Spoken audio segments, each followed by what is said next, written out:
नमस्ते दोस्तों, आप सब कैसे हो। आज देख लीजिए हमारा 10वीं कक्षा का कबीरदास की साखी हम पढ़ेंगे। पहले कबीरदास के बारे में थोड़ा सा जानकारी देख लीजिए बच्चों। ये था हमारा संत कबीरदास जी। आइए अभी उनका जीवन परिचय देखेंगे।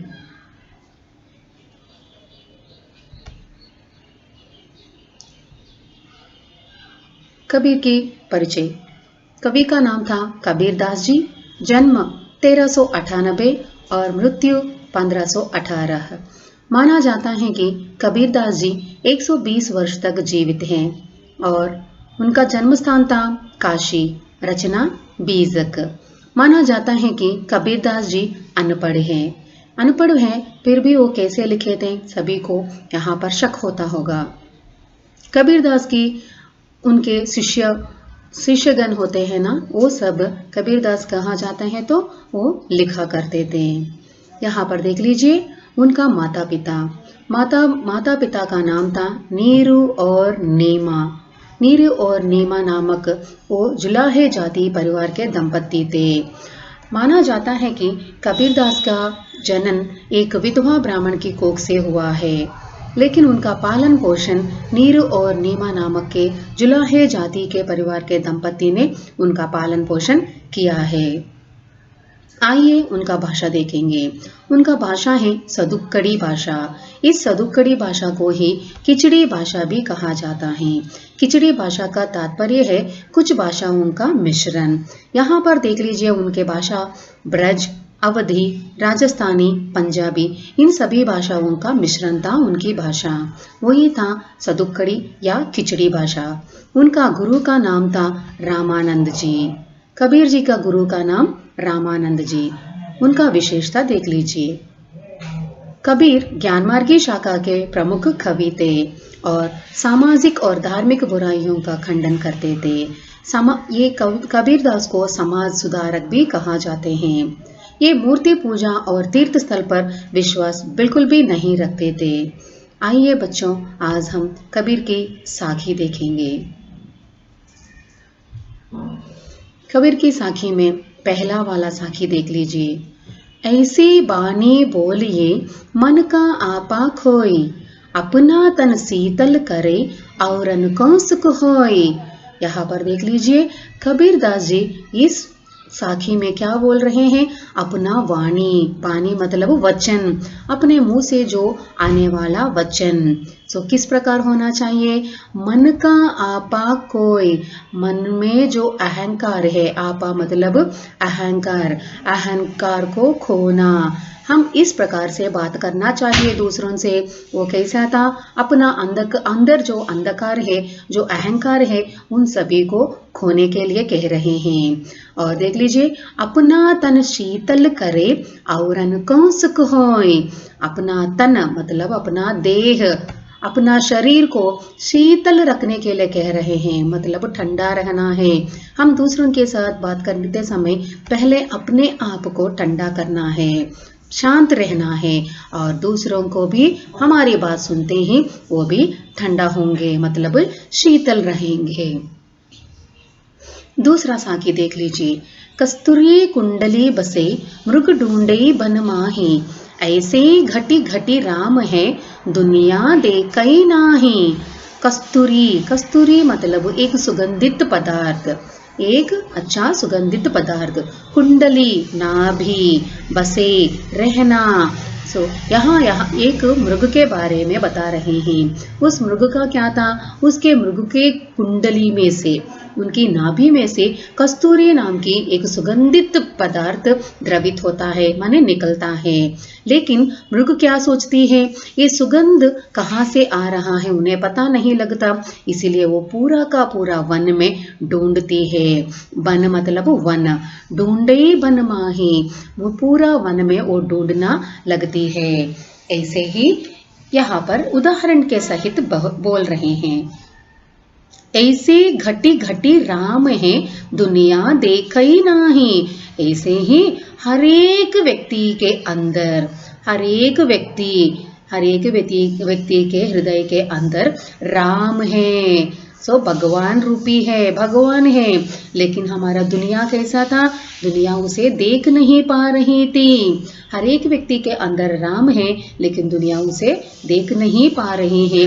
जैसे एक मृग अपनी नाभि में से ही सुगंधित द्रवित होने पर भी वो कैसे जान नहीं पा रही थी, उसी प्रकार हर एक व्यक्ति भी अपने अंदर या दूसरों के अंदर जो राम है उसे देख नहीं पा रहे हैं। तीसरा देख लीजिए, जब मैं था तब हरि नहीं, अब हरि है मैं नाही। सब अंधियारा मिट गया, जब दीपक देखा माही। जब मैं था, इस मैं का तात्पर्य यहाँ पर अहंकार के लिए प्रयुक्त किया है। जब मैं था तब हरि नहीं, मतलब एक व्यक्ति के अंदर मैं रूपी अहंकार रहता है तब वहां पर हरि का निवास नहीं होता, मतलब उनके हृदय में भगवान बिल्कुल भी नहीं रहता। अब हरि है मैं नहीं, अब उनके हृदय में हरि है तो वहां पर मैं रूपी अहंकार भी नहीं होता। सब अंधियारा मिट गया, जब दीपक देखा माही।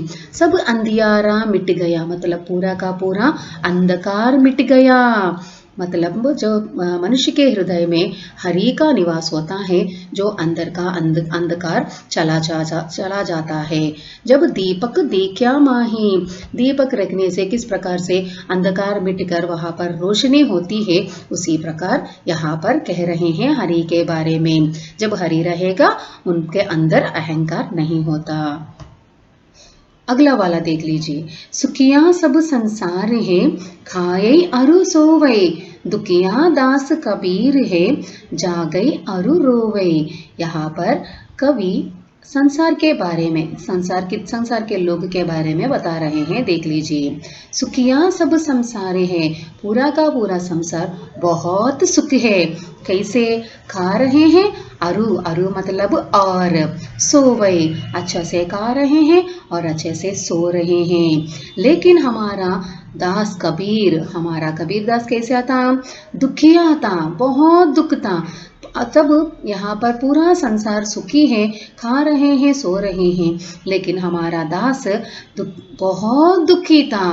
जागई अरु रोवे, उन्हें नींद भी नहीं आ रहा था, सो नहीं पा रहा था, और रोवे रो रहा था, क्योंकि वो राम नाम के जप ना रटकर वो सुखी नहीं है। जब वो खाएगा या सोएगा तब वो राम नाम को बिछड़ जाएगा, भगवान का स्मरण बिछुड़ जाएगा, इसीलिए वो जाग कर रो रहे हैं।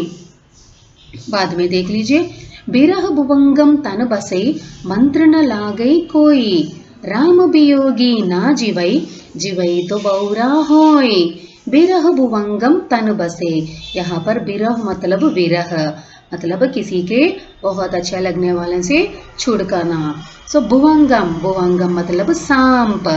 तन बसे, तन मतलब उनका शरीर में बसना। मंत्र न लागई कोई, एक विरह भुवंगम में, एक विरह सांप में उनका पूरा का पूरा तन में विरह भर गया है। उसमें हम उसे लेकर आकर उसमें कुछ भी मंत्र डालने पर उस मंत्र का प्रभाव उन पर बिल्कुल भी नहीं होता। जैसे राम वियोगी ना जीवई, जीवई तो बौरा होय। ऐसे ही एक सांप के तन में विरह छा जाने से उन पर कोई भी मंत्र नहीं लगता, वैसे भी यहाँ पर राम वियोगी, राम से बिछड़कर, यहाँ पर वियोगी मतलब बिछड़ना, राम वियोगी ना जीवई, राम से वियोग होकर मैं जी नहीं पाऊंगा, और जीऊंगा भी तो, जीवाई तो बौरा होय, और जीऊंगा भी तो पागल बन जाऊंगा। बौरा मतलब पागल, जीऊंगा भी तो मैं पागल बन जाऊंगा। और देख लीजिए, निंदक नेड़ा राखिए, आंगनी कुटी बंधाई। बिन साबन पानी बिना, निर्मल करे सुबाई। निंदक, निंदक मतलब हमारा निंदा करने वाला।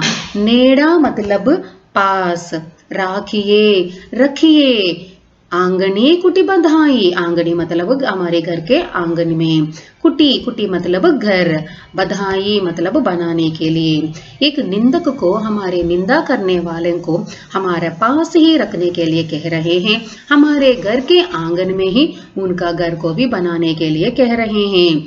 क्योंकि बिन साबन पानी बिना निर्मल करे सुभाई, मतलब वहां पर साबुन और पानी के बिना हम अपने सुभाई, निर्मल करी सुभाई मतलब निर्मल अच्छा कर सकते हैं, सुभाई मतलब चरित्र, हमारे चरित्र को हम अच्छा निर्मल बना सकते हैं। क्योंकि एक निंदक से हमारी प्रशंसा या तारीफ वो बिल्कुल भी नहीं रहती, वो हमारा जो गलतियां हैं उनके मुंह से हम जान सकेंगे। गलतियां जानने से क्या होगा, हम अपने गलतियों को सुधार सकते हैं। ऐसे ही तो देख लीजिए, साबन बिन पानी, साबुन के बिना, पानी के बिना हमारा चरित्र को हम निर्मल बना सकते हैं। और पोती पड़ी पड़ी जगमुआ पंडित भयान कोई, एक ही अशिर पीव का पढ़े सुपंडित होय। पोथी, पोथी मतलब यहाँ पर ग्रंथ, बड़े बड़े ग्रंथ, पुस्तक, किताब। पढ़ी पढ़ी जगमुआ मतलब पढ़ पढ़ कर जग सोचेंगे, मतलब जग के बहुत बहुत लोग। पंडित बयान कोई, यहाँ पर जो जग में पूरा का पूरा संसार में कितने बड़े बड़े ग्रंथ हैं, वो सब पढ़ने से कोई भी व्यक्ति पंडित भया, भया मतलब बनेगा, कोई भी व्यक्ति पंडित नहीं बनेगा। कैसे बनेगा, एक ही अशिर पीव का पढ़े सुपंडित होए। एक ही मतलब एक, अशिर मतलब अक्षर, एक अक्षर, पीव का, पीव मतलब बहुत प्रिय व्यक्ति। यहाँ पर बहुत प्रिय व्यक्ति कौन है, हमारा भगवान राम नाम। एक ही अशिर पीव का पढ़े सो पंडित होए, एक अक्षर हमारे प्रिय व्यक्ति हमारा राम का लेंगे तो, वो पढ़ेंगे तो सुपंडित होए, बहुत अच्छा पंडित बन सकता है। बड़े बड़े ग्रंथ पढ़ने से पंडित कोई भी नहीं बनेगा। एक ही अशिर, बहुत ही प्यारा व्यक्ति का एक एक अक्षर, एक नाम हम लेंगे हमारे मुंह से, उसे बहुत अच्छा पंडित कहा जाता है। अंत वाला देख लीजिए, हम घर जाल्या आपना लिया मुराड़ा हाथी, अब घर जाले तास का जे चले हमारे साथी। अब घर जाल्या आपना मतलब यहाँ पर हम अपना घर, जाल्या मतलब जलाना, हम अपने घर जलाए थे। लिया मुराड़ा हाथी, और उसमें से मुराड़ा मतलब जलती हुई लकड़ियाँ, हम हाथ में उस जलती लकड़ी को हाथ में लिए थे। क्यों, अब घर जालो तास का जे चले हमारे साथी, अब हम उसके घर को भी जलाएंगे। जे चले हमारे साथी, वो हमारे साथ चलने वाले व्यक्तियों या तो संबंधियों या तो हमारे रिश्तेदारों, उनका भी घर जलाएंगे। यहाँ पर घर जलाना मतलब हमारे जो अंधकार हमारे अंदर जो कुरीतियाँ, कुबुद्धि, जो हमारे कुरीतियाँ, कुबुद्धियाँ हैं, उसे जलाना। मैं यहाँ पर मेरे अंदर जो अहंकार, उन सभी को जला लिया, और उसके जलाए हुए एक मुराड़ा, एक जलती हुई लकड़ी को मैं हाथ में ली थी, और मैं दूसरों को भी घर को जलाने, तास का मतलब दूसरों का, उनका भी घर जलाऊंगा। कौन है, मेरे साथियों का, उनका भी मैं अच्छा करना चाहता हूँ। इस प्रकार इसमें कहा गया है हमारा संत कबीरदास जी। दूसरे वीडियो में दूसरा देखेंगे बच्चे। धन्यवाद।